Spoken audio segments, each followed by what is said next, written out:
Can I just not do this episode? This is the dawning of the age of Aquarius, age of Aquarius.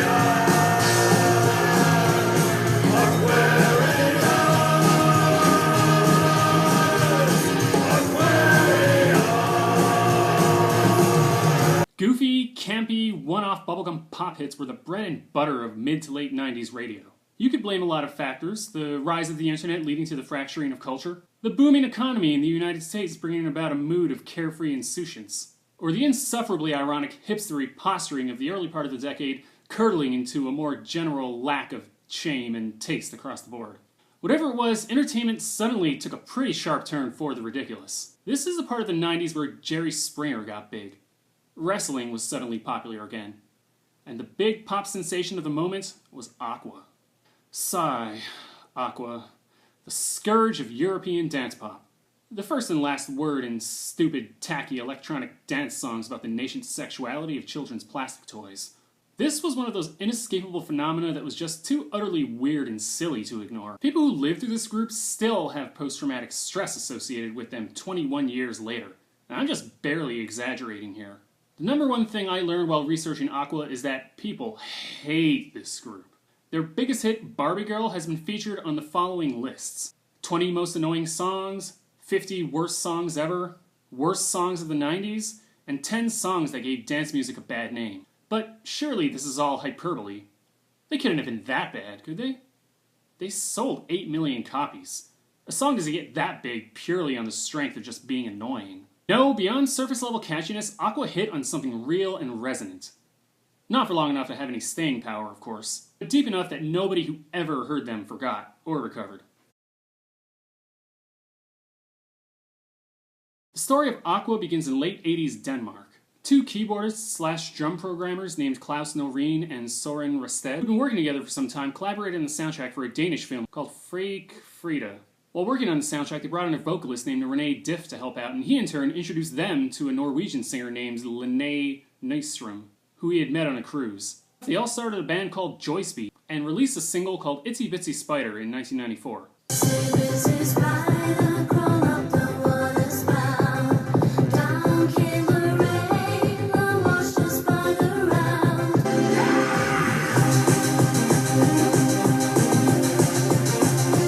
This single did so poorly on the Swedish charts that the group actually ended up cancelling their record contract.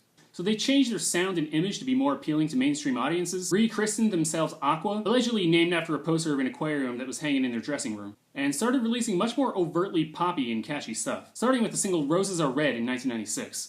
Come pick my roses.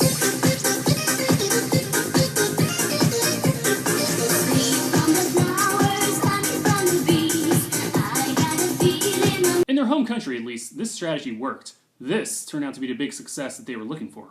It stayed in the Danish charts for 2 months and eventually went platinum. It even got them nominated for Best Danish Dance Act. 1997 brought another successful single in the same vein called My Oh My.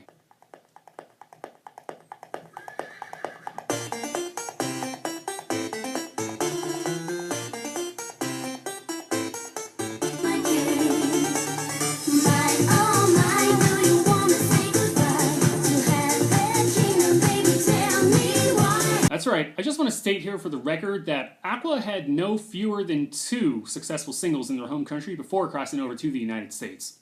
But most of us, when we think of this group, associate them with one song and one song only. Hiya, Barbie. Hi, Ken. You wanna go for a ride? Sure, Ken. Jump in. I'm a Barbie girl in the Barbie world.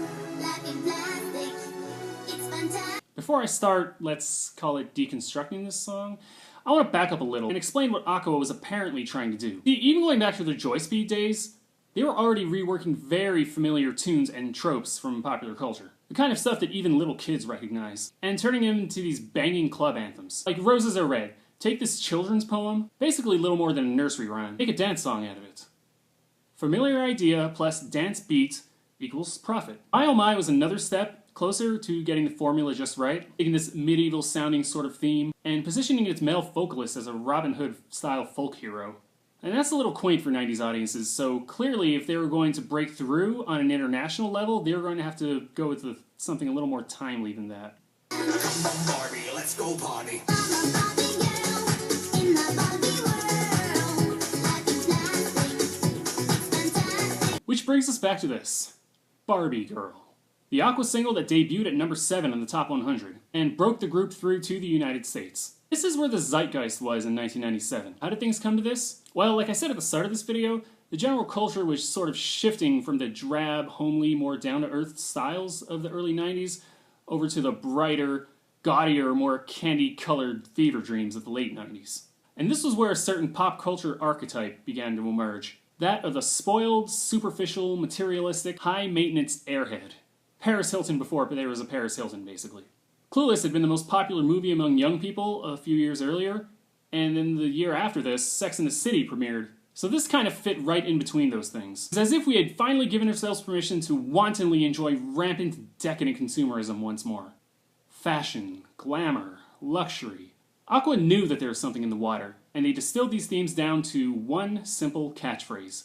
Come on Barbie, let's go party. Come on, Barbie, let's go party. Come on, Barbie, let's go party. Come on, Barbie, let's go party. Come on, Barbie, let's go party. In this song, Lene embodies this archetype to a T. Why not? What is Barbie after all besides aspirational lifestyle porn? Like, there's no struggling college student Barbie. You're not going to find out-of-work Rust Belt Barbie where Ken's been laid off from his job at the factory because he's been replaced by automation. No, Barbie gets nothing but the best of everything. We are living in a material world, and we are all material girls. And I know that's an 80s reference, but Lene's performance here is clearly aiming for some kind of young Madonna-type vibe. But of course, this materialist angle is not the part of this song that most people focused on. No? When this song came out, all anybody talked about was its apparent salaciousness. Yeah, this was an actual controversy. The fact that they were talking about a toy made for children and sexualizing it to such a degree. It got to the point where Mattel actually tried to sue Aqua for tarnishing Barbie's otherwise wholesome image before the lawsuit ended up getting dismissed. And to be clear, they were not connecting any dots that were not already there to connect. All they were doing was bringing the subtext to the surface. Barbie as sex object was a familiar topic to the point of being a trite one. The only difference here is that Aqua are actually talking about it openly. Now for me, honestly, I think the controversy is a bit overblown. Sure, the lyrics are sexually suggestive, but it's tailored to like a 4th grader's understanding of what sex is. It's not as though it gets directly graphic, even metaphorically. Despite our efforts to keep them ignorant, kids will always find out about sex before we want them to. In concept at least, not so much in the finer details. Ask a little kid sometimes what they think sex is. They won't really know. They'll think they know, but it'll be a half-formed, vague impression at best. They know it somehow involves kissing and touching and being naked in some way, and that's about it. And that's about as far as Barbie Girl goes. But what do I actually think about this song? Honestly, I don't really think about it all that much. It's certainly not one of Aqua's better songs. That melody, again, is nursery rhyme simplistic, almost to the point of being brilliant, but not quite. The production is terrible, you can barely hear the synths. The hooks are as gloriously stupid as anything you'll hear in pop music, but I'm not sure they add up to all that much. I don't know, it's not bad enough to be interesting, but it's also not bad enough to be boring. It's weird that I'm criticizing a song for this, but yeah. The biggest failing of Barbie Girl is that it's not actually worse than it is. Other songs in Aquarium fare better by falling more clearly on either side of the good-bad pop song divide. If you show me to the sugar tree, will you heal me so I will go free? Come with me, honey, I can sweet sugar candy man, run like the wind. Fly with me to Fantasyland. So this is the follow-up single, Candyman Lollipop. Again, Aqua has taken a familiar trope from children's entertainment and giving it a sexualized dance pop spin. I think this one stands out because Ray's already ridiculous vocals go up an extra level in silliness. I am the candy man, coming from Bounty Land. You fall in love for the first time. Heartbeat and kisses so sweet. Found you the love I found. Back to Jones, Jones, going back to Jones, back to Jones, back to Jones. Get up now, back to Jones. This is the Aqua song that I think actually works best. Supposedly it's based on Indiana Jones, but honestly only the music video really follows through in that premise. If anything, its theme of medicine as love is even more cliche than the Barbie as sex theme, but the performances here just win me over. For the most part, this one drops the gimmickry and just delivers the hooks. Maybe I would have liked Aqua better if they had committed more to being a no-frills pop outfit.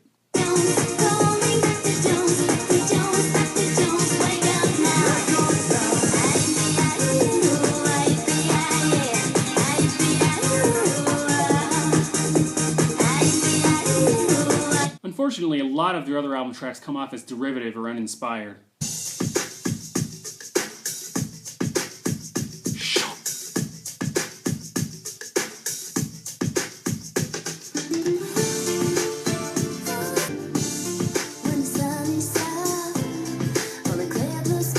Like, what is this, Ace of Base?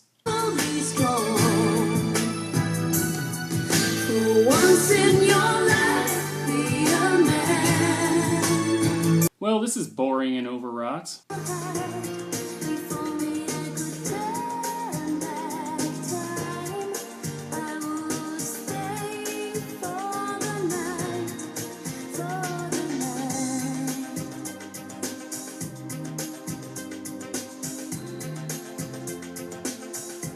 Okay, this sounds like garbage.